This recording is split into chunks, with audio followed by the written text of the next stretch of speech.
कृष्णं वंदे जगद्गुरुं यदा ते मोहकलिलं बुद्धिर्व्यतितरिष्यति तदा गन्तासि निर्वेदं श्रोतव्यस्य श्रुतस्य च श्रुतिविप्रतिपन्ना ते यदा स्थास्यति निश्चला समाधौ अचला बुद्धिः तदा योगमवाप्स्यसि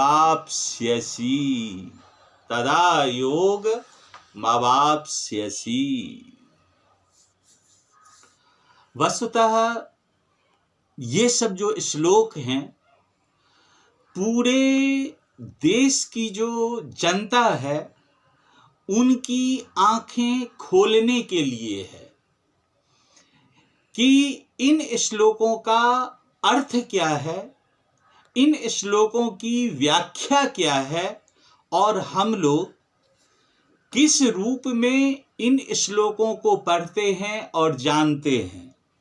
जो हमारे युवा वर्ग हैं, युवक युवती सब हैं, स्कूल कॉलेज के छात्र छात्राएं हैं, वे सब एक तो बिल्कुल ही हमारे जो इस सब तरह के ग्रंथ हैं गीता इत्यादि उनसे कटे हुए हैं और अगर अपवाद में कुछ युक्त भी हैं, जुड़े हुए भी हैं, तो आप पाएंगे कि वो इस जिस तरह का अर्थ उनके सामने रखा जाता है, परोसा जाता है, उनको बातें ही समझ में नहीं आती है। और बात यदि समझ में आएगी तो जो समझनी चाहिए वो बात तो समझ में नहीं आएगी, जो नहीं समझनी चाहिए वो बातें समझ में उनको आ जाएगी, अपवाद में जो कुछ है। तो इसका मतलब यह हुआ कि गीता जैसे महान ग्रंथ का जो उपयोग है वो आज हमारे भारतीय समाज में नहीं है। कैसे? पहले इसको जानिए। भगवान श्री कृष्ण अर्जुन से कह रहे हैं कि श्रोतव्यस्य श्रुतस्य च, इस श्लोक में हम लोग सुनने योग्य बहुत सी बातें सुनते हैं और जो सुनने की बातें हैं वो भी सुनते हैं। श्रोतव्य जो सुनना चाहिए या सुनने योग्य। अब मान लीजिए सुनने योग्य बातें और श्रुतस्य जो जिन बातों का प्रयोजन है सुनने का, ये बातें क्या है? कोई कथावाचक कथा कर रहे हैं, गीता जैसे महान ग्रंथ की जो व्याख्या है उसको भी लोग बाग कथा के रूप में ही ले लेते हैं, यद्यपि ये सब कथा नहीं है। क्यों? क्योंकि आपको जीवन जीने की कला सिखाती है। तो जब हम कथा में सुनते हैं, बहुत सी बातें सुनते हैं।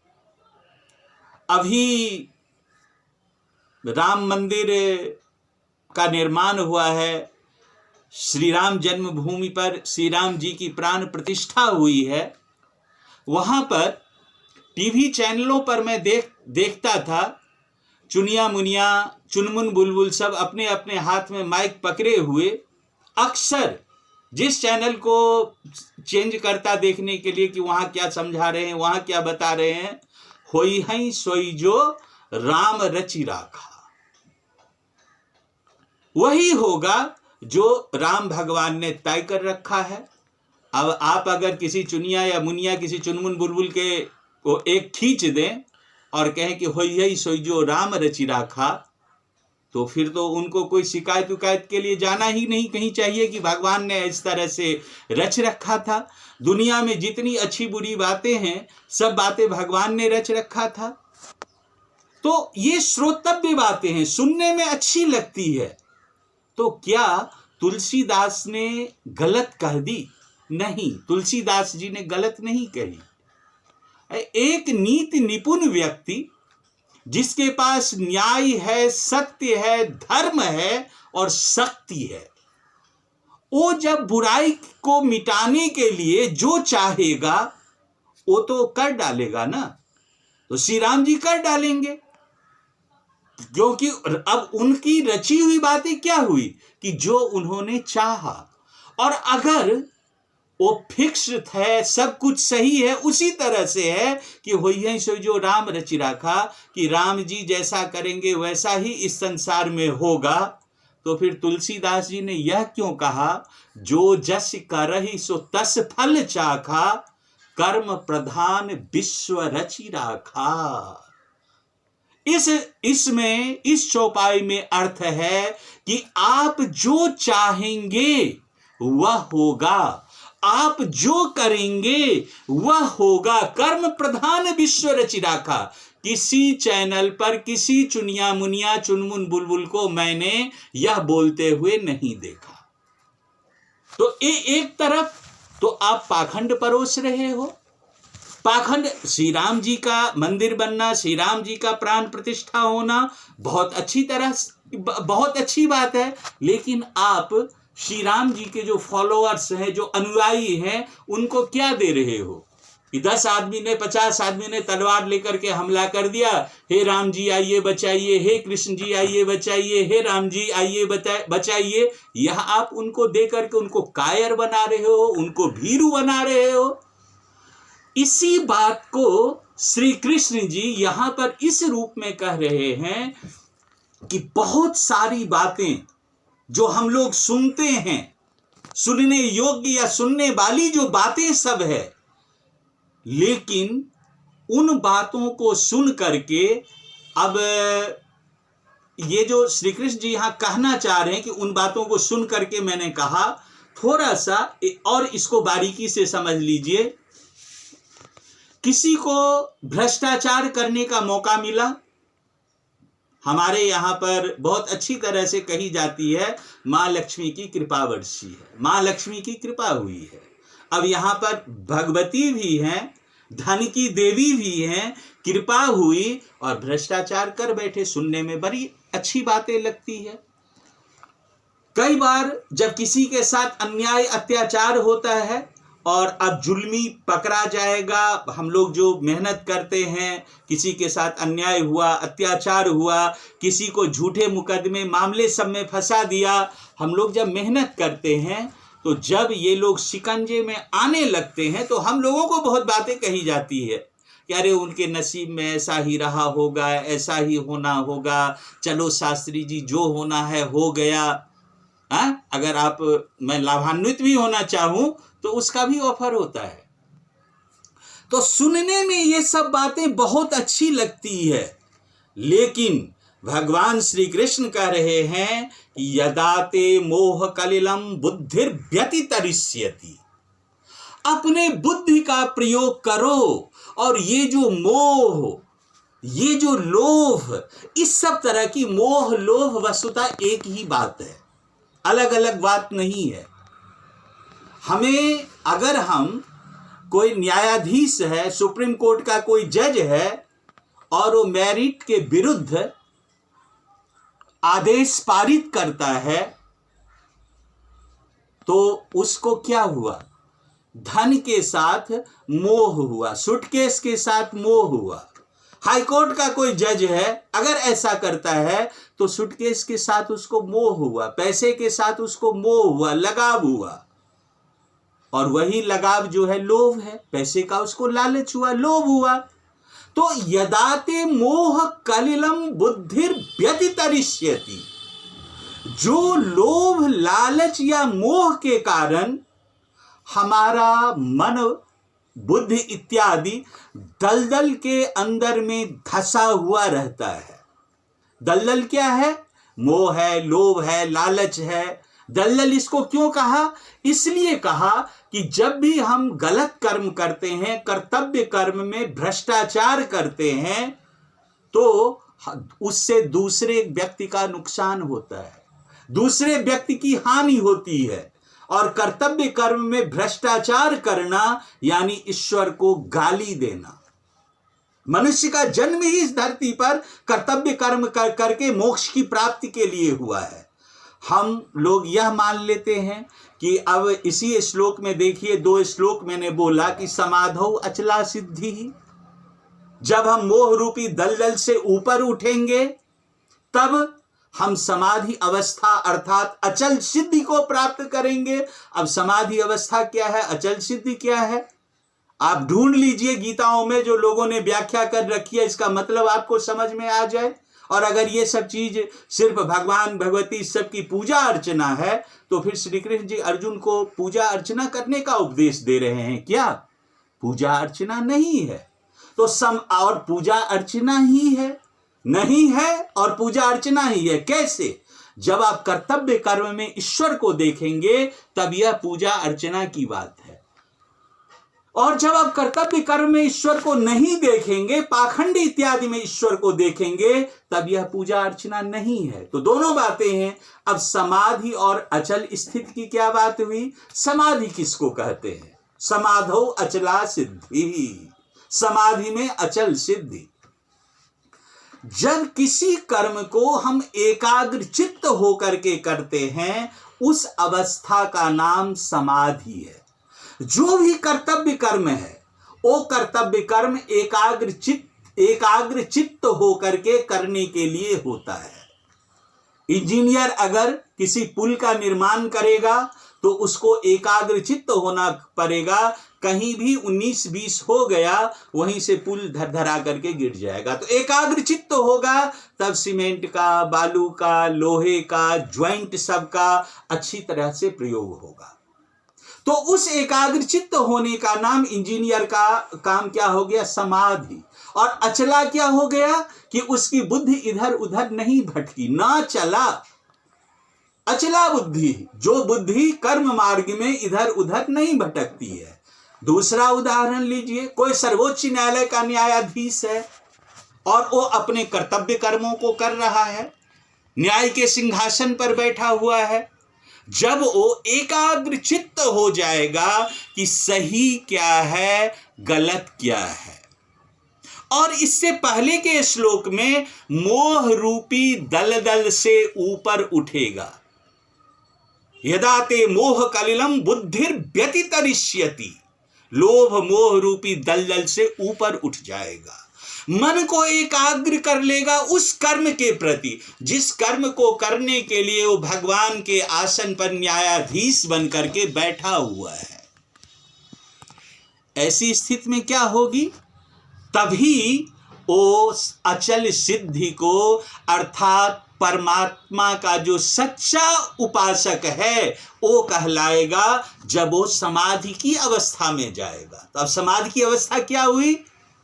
कर्म करना, कर्तव्य कर्म करना, कर्तव्य कर्म में एकाग्र चित्त हो जाना। अब ये मैं क्यों कह रहा हूं? क्या श्री कृष्ण जी ने ये नहीं कहा? अब आप देख लीजिए, यहां पर अर्जुन अपने कर्तव्य कर्म में समाधौ अचला सिद्धि नहीं हुआ। क्यों नहीं हुआ? तो यदा ते मोह कलिलम बुद्धिर व्यतितरिष्यति, क्यों? इसलिए नहीं हुआ कि वो मोह रूपी दलदल से ऊपर नहीं उठा। मोह क्या है उसका? तो आप ये देख लीजिए कि पितामह हैं, गुरु हैं, भाई चचेरे फुफेरे इत्यादि भाई सब हैं, मामा सब हैं कौन? आतंकवादी हैं। खुद कहता है, मैं नहीं करा। पाप मेवाश्रे दस्मान हत्वेतान आतताई न, इन आतंकवादियों को मार करके मुझे पाप लगेगा, क्योंकि स्वजनम ही कथम हत्वा, ये मेरे स्वजन हैं। यही श्री कृष्ण जी कह रहे हैं यहां पर, अर्जुन तेरा मोह रूपी दलदल में धंसना हुआ। कोई भाई भतीजावाद के कारण भ्रष्टाचार करता है कर्म मार्ग में, कोई भेदभाव इत्यादि के कारण, कोई टका धर्म टका कर्म जिन लोगों ने बना लिया है कि सब कुछ रुपया ही है, सब कुछ एक अय्याश जीवन ही है, इसलिए न्यायाधीश भ्रष्टाचार कर बैठते हैं भगवान के आसन पर बैठ करके। तो भ्रष्टाचार करने के विभिन्न तरीके हो सकते हैं। उन किसी यहां पर रिश्तेदारी वाली बात थी कि कोई दूसरा टेररिस्ट है, आतंकवादी है तो आतंकवादी है, मेरा अपना सगा संबंधी है तो नहीं है। तो श्री कृष्ण जी कह रहे हैं कि ये मोह रूपी दलदल में तुम धसे हुए हो। जो उस समय का कानून था कि गुरु हो, माता पिता हो, बालक हो, वृद्ध हो, गुरुम बाल वृद्धो वा ब्राह्मणम वा बहुश्रुतम आतताइन मायांतम हन्या देवा विचारियन। अगर आतंकवादी का गुण धर्म उसके अंदर में है, गुण लक्षण है उसके अंदर आतंकवाद के, तो उसको मृत्यु दंड की सजा देने में कोई विचार विमर्श नहीं करने चाहिए। यहां पर माता पिता, गुरु इत्यादि की बातें कही गई है। चचेरा, फुफेरा, ममेरा सब तो छोड़ो, ये कानून था उन दिनों का।